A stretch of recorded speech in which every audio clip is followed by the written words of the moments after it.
Imagine a young nation, barely a few decades old, squaring off against the might of the British Empire. Tensions are high, borders are disputed, and the air crackles with the threat of invasion. This was the scene on the North American frontier in the early 1800s, leading to the War of 1812.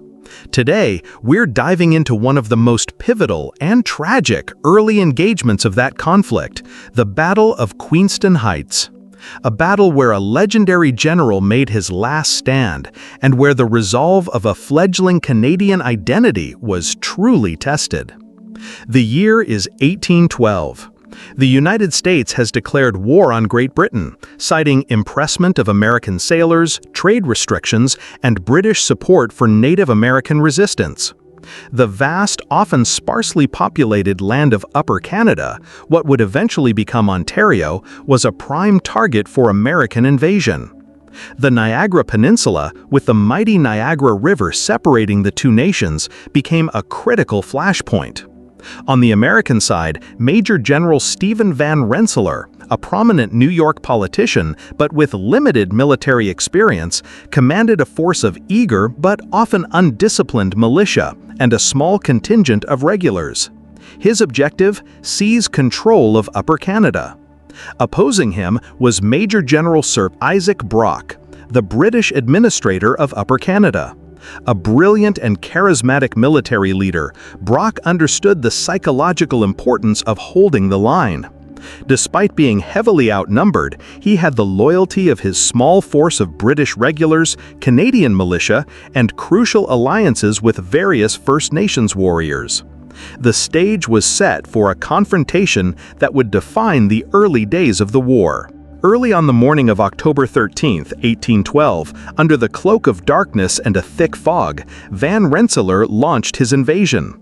The target was Queenston Heights, a strategic high ground overlooking the Niagara River, vital for controlling the movement of troops and supplies. The initial crossing was chaotic. Strong currents, inexperienced rowers, and a lack of sufficient boats meant only a fraction of the American force made it across. However, a small vanguard, led by the brave Captain John E. Wool, managed to find an unguarded path up the steep heights themselves, bypassing the entrenched British gun positions at the base. They quickly overwhelmed the small British detachment guarding the summit, silencing the artillery that had been pounding their crossing party.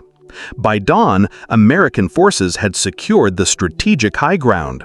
It looked like a promising start to the invasion. News of the American landing reached General Brock quickly at Fort George.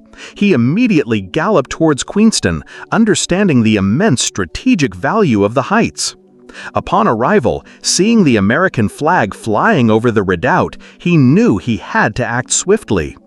With characteristic boldness, Brock gathered a small force of regulars and militia, and without waiting for reinforcements, launched a direct uphill charge against the American positions. He was a general who led from the front, inspiring his men by example. As he waved his sword, urging his troops forward amidst fierce musket fire, tragedy struck. A single American bullet found its mark. General Sir Isaac Brock fell, mortally wounded. His last words, though debated, are said to have been either "Push on, brave York volunteers," or "Never mind me, push on." His death was a devastating blow to the British and Canadian forces, robbing them of their most inspiring leader.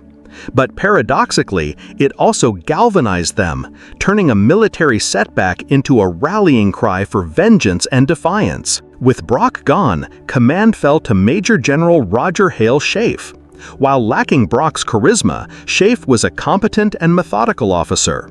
Instead of continuing Brock's direct assault, he opted for a more tactical approach. He marched his forces around the American flank, seeking to outmaneuver them and cut off their escape. Crucially, reinforcements began to arrive. More British regulars, Canadian militia, and the invaluable First Nations warriors, led by figures like John Brant and John Norton, began to gather. These indigenous allies, fiercely loyal to Brock and determined to protect their lands, played a vital role, using their knowledge of the terrain and fearsome fighting style to harass the American flanks. The tide was beginning to turn as the British and their allies started to gain momentum. Meanwhile, the American situation on Queenston Heights was rapidly deteriorating. They had lost their commanders, Van Rensselaer had been wounded and returned to the American side, and his second-in-command was now directing the fight, were running low on ammunition, and were becoming increasingly isolated. The critical turning point, however, occurred on the American side of the Niagara River. Thousands of American militia, who had yet to cross, watched the unfolding battle. When ordered to cross and reinforce their beleaguered comrades, a staggering number of them refused. They argued that their enlistment only obligated them to defend American soil, not to invade foreign territory. General Van Rensselaer, witnessing this shocking insubordination, was powerless to compel them. This fatal refusal sealed the fate of the American forces trapped on Queenston Heights. With the American forces isolated and without hope of reinforcement, Sheaffe launched his decisive final assault. The combined might of the British regulars, Canadian militia, and the relentless First Nations warriors crashed down on the trapped Americans. Pinned against the steep cliffs overlooking the Niagara River with no escape route, the Americans fought desperately but futilely. It was a hopeless situation. Faced with overwhelming odds and no way out, the remaining American forces, numbering around 900 men, were forced to surrender. The Battle of Queenston Heights was a resounding victory for the British, Canadians, and their indigenous allies. The American invasion had been repelled, at a heavy cost, but with an inspiring display of resolve. The Battle of Queenston Heights was a devastating defeat for the Americans, severely impacting their morale and leading to General Van Rensselaer's resignation.